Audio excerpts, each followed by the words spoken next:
Magandang balita po ito. Teachers Group welcomes no penalty order against teacher in viral video.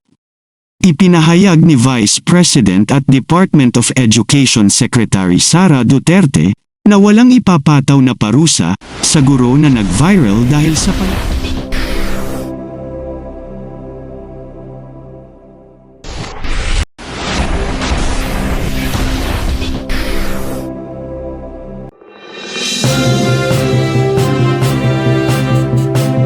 Magandang araw po mga kaguro.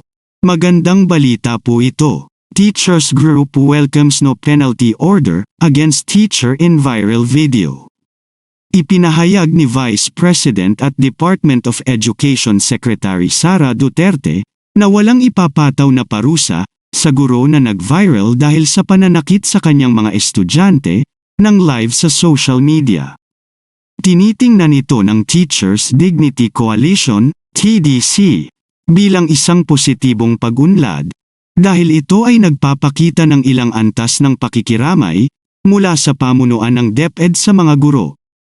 Gayunpaman, binibigyang diin ng grupo na ang pahayag na ito ay dapat isalin sa isang itinatag na patakaran, sa halip na manatiling isang pananalitang katiyakan lamang.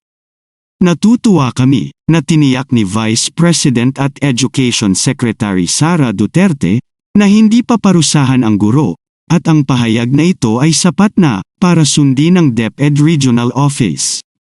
Gayunpaman, inaasahan namin na ang katiyakang ito ay magiging formal sa isang patakaran upang matiyak ang aplikasyon nito sa kabila ng partikular na kaso na ito, sabi ni TDC National Chairperson Benjo Basas.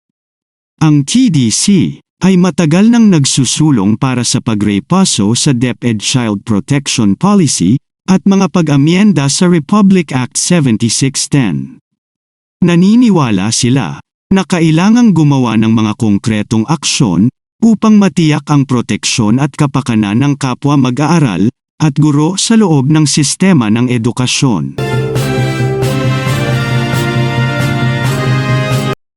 Kung meron man kayong mga komento tungkol sa mga isyong ito, maaari kayong magbigay ng mga reaksyon sa comment section na makikita sa ibaba ng bidyong ito.